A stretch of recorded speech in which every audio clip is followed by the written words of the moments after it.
Hello guys, स्वागत है आप सबका हमारे यूट्यूब चैनल बीटा ट्रेडर्स में। आज हम बात करने वाले हैं निफ्टी के एनालिसिस के बारे में। 19 मई 2025 मंडे के दिन के लिए ये वीडियो में हम लोग बात करने वाले हैं कौन कौन से की लेवल्स रहने वाले हैं, मार्केट का सेंटीमेंट्स क्या है और मार्केट कहाँ क्या मूवमेंट दे सकता है किस समय पे, कहाँ आए मार्केट। तो आपको एक ट्रेड बनाना है, कैसे ट्रेड एक आपको प्लानिंग करके बनाना है। ट्रेड तो सब लोग बनाते हैं पर प्लानिंग कैसे करते हैं वो भी हम लोग आपको बताएंगे। और साथ साथ में एफआईआईस का डेटा, प्रीवियसली क्या सेक्टर्स थे, ये सब हम लोग बताने वाले हैं। वीडियो शुरू करने से पहले वीडियो को लाइक करना मत भूलना और हमारे चैनल को भी सब्सक्राइब कर लिए। सो फ्राइडे को जो सेक्टर्स थे उसकी अब हम लोग बात करते हैं। बैंक निफ्टी कंसोलिडेशन में ही क्लोज हुआ। IT sector little bit bearish था, फार्मा सेक्टर भी consolidation, finance sector consolidation, FMCG MNCs ने थोड़ा बहुत बुलिश मूवमेंट दिया था। एनर्जी सेक्टर, रियलिटी सेक्टर थोड़ा बुलिश था, रियलिटी सेक्टर ने अच्छा परफॉर्म किया था। मीडिया सेक्टर पॉजिटिव था और सब सेक्टर्स ने शुरुआत में तो बियरिश मूवमेंट दी थी बट थोड़ा बहुत रिकवर करे थे बाद में। सो सेक्टर्स तो कंसोलिडेशन में ही थे फ्राइडे के दिन, थोड़ा बहुत बियरिश जो भी गए थे उन्होंने रिकवर किया था। अब देखते हैं एफआईआईस का डेटा क्या है। निफ्टी को लेकर एफआईआईस का व्यू स्ट्रॉन्ग बियरिश है, बैंक निफ्टी को लेकर मीडियम बियरिश और mid cap Nifty fin Nifty को लेकर आप देख सकते हो। तो निफ्टी को लेकर बियरिश व्यू है, स्ट्रॉन्ग बियरिश व्यू है एफआईआईस का। तो हमें काफी कॉशियस रहना है। मार्केट का ट्रेंड बुलिश है, ध्यान में रखिए। ये सिर्फ एफआईआईस का व्यू है, एफआईआईस मार्केट को कंट्रोल नहीं करते, एफआईआईस का सिर्फ व्यू है। अब हम लोग डिस्कस करते हैं, देखते हैं वन डे के टाइम फ्रेम पे क्या मार्केट है, कहाँ से एक आपको मूवमेंट मिल सकता है, वो हम लोग 5 मिनट्स पे जाके डिस्कस करेंगे। वन डे के टाइम फ्रेम पे अभी इधर हैमर, तो हैमर का जो लो है वो इम्पोर्टेंट रहने वाला है। साथ साथ में हमारा एक जोन भी था लो के पास, वो भी मैं आपको बताऊंगा आगे। और एक हैमर का अगर मैनिपुलेशन होता है ना और उसके बाद अगर मार्केट ऊपर जाना चालू करता है तो आपको 25,500 तक का भी मूव मिल सकता है, ये पॉसिबल है। और अगर 25,500 क्रॉस करता है तो आपको और भी अच्छा अपसाइड का मूव मिल सकता है। सो एक हैमर का मैनिपुलेशन होना काफी ज्यादा जरूरी है वन डे के टाइम फ्रेम पे। वन डे के टाइम फ्रेम पे आरएसआई भी तकरीबन 65 के आसपास है, तो मार्केट में एक आपको करेक्शन भी देखने को मिल सकता है। लिटिल बिट ऑफ करेक्शन, ज्यादा नहीं बोल रहा, 24,800 तक का भी करेक्शन देखने को मिल सकता है, 24,850 तक का भी मिल सकता है। तो लिटिल बिट करेक्शन एक्सपेक्टेड है अभी मार्केट में। बट मार्केट का जो भी ट्रेंड है वो बुलिश है, ध्यान में रखिए। मार्केट का ट्रेंड बुलिश है, हमें ट्रेंड के साथ ही चलना है। सब काफी ज्यादा एफआईआईस का भी बाइंग देखने को मिला था, फ्राइडे के मार्केट में भी एफआईआईस ने बाइंग किया था। एफआईआईस का अभी मंडे को लेकर मार्केट में स्ट्रॉन्ग बियरिश व्यू है।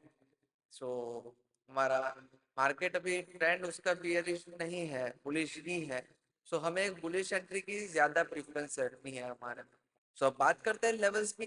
25,000 का एक साइकोलॉजिकल लेवल है ही हमारे पास, उसके अपसाइड 25,084, 25,100 भी आप बोल पाओगे क्योंकि इसने एक हाई लगाया है, तो ये हाई भी कंसिडरेशन में रखना है हमें। और 25,084 के ऊपर 25,193 हमारा एक लेवल है। सो ये सारे अपसाइड के लेवल्स रहने वाले हैं। डाउन साइड अगर आप जाओगे तो लेवल्स रहेगा 24,910 टू 24,945। ये हमारा एक जोन है जो काफी इंपॉर्टेंट है, हमें कंसिडर करना है इसको।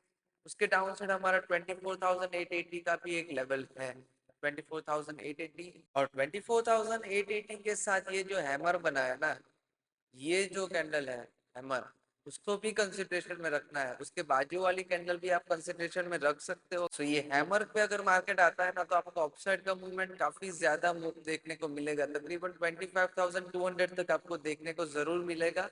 अगर मार्केट यहाँ से ऊपर जाता है तो ये वाले जोन से 24,880 तकरीबन से ऊपर जाता है तो 25,200 तक की आपको मूवमेंट जरूर देखने को मिलेगी। सो ये जोन भी काफी इंपॉर्टेंट रहने वाला है। और उसके डाउन साइड तो हमारा इंपॉर्टेंट जोन है ही 24,750 टू 24,800। सो ये सारे जोन्स कंसीडर आपको करने हैं।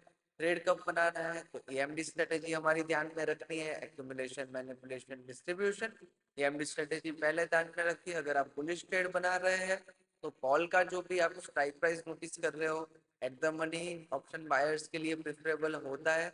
तो एट द मनी की स्ट्राइक प्राइस का भी जो भी हमारा एंट्री प्राइस का जो बाइंग जोन होता है ना, वो आ जाना चाहिए, और साथ साथ में जो पुट की आप स्ट्राइक प्राइस नोटिस कर रहे हो उसका एक टारगेट आना चाहिए, उसका एक रिवर्सल जोन आना चाहिए। और साथ साथ में हमें आरएसआई भी कंसिडरेशन में रखना है, आरएसआई भी ओवरसोल्ड होना चाहिए। तो उसके बाद ही आप एक बुलिश एंट्री बना सकते हो। आरएसआई ओवरसोल्ड है, कॉल का बाइंग जोन आ रहा है, पुट का टारगेट आ रहा है, साथ साथ में आपका एनालिसिस तो है ही, एक्यूमुलेशन मैनिपुलेशन डिस्ट्रीब्यूशन हो जाने दीजिए, उसके बाद ही एक आप एंट्री बना सकते हो। तो ये सब अगर आपका कंसेक्यूटिवली मैच होता है ना, तो ही आप एक ट्रेड प्लान कीजिए। ऐसे ही ट्रेड प्लान होता है, एक प्लानिंग करनी पड़ती है ट्रेड लेने से पहले, और फिर ट्रेड एग्जीक्यूट होता है। सो ये सब लेवल्स रहेंगे कल के लिए, ये लेवल्स ध्यान में रखिए, मैंने जो बताया आपको कैसे ट्रेड लेना है वो ध्यान में रखिए। एफआईआई का निफ्टी को लेकर स्ट्रॉन्ग बियरिश व्यू है, बट मार्केट का ट्रेंड बुलिश है, तो बियरिश मतलब यहाँ तक आ सकता है, मैक्सिमम 24,800 तक आ सकता है, वो भी थोड़ी कम पॉसिबिलिटी लग रही है, बिकॉज इतना ट्रेंड अच्छा बुलिश रहता है ना, तो मार्केट भागता ही है कि वो पकड़ में नहीं आता। सो ये सारे लेवल्स रहेंगे कल के लिए। ऐसे ही मैंने आपको बताया, ऐसे एक ट्रेड प्लान करके आप एक एग्जीक्यूट करना ट्रेड। अगर वीडियो पसंद आया हो और इन्फॉर्मेटिव लगा हो तो वीडियो को लाइक ज़रूर कीजिए, हमारे चैनल को भी सब्सक्राइब कीजिए। हम लोग इंस्टाग्राम पे एवरीडे मॉर्निंग न्यूज़ पोस्ट करते हैं, एज वेल एज जो भी अनाउंसमेंट्स या फिर लाइव लेवल्स निकल के आते हैं मार्केट का डेटा आने के बाद, वो सब हम लोग इंस्टाग्राम पे जाके पोस्ट करते हैं। तो आप जाके हमें फॉलो कर सकते हैं, लिंक डिस्क्रिप्शन में दिया हुआ है। Thank you so much.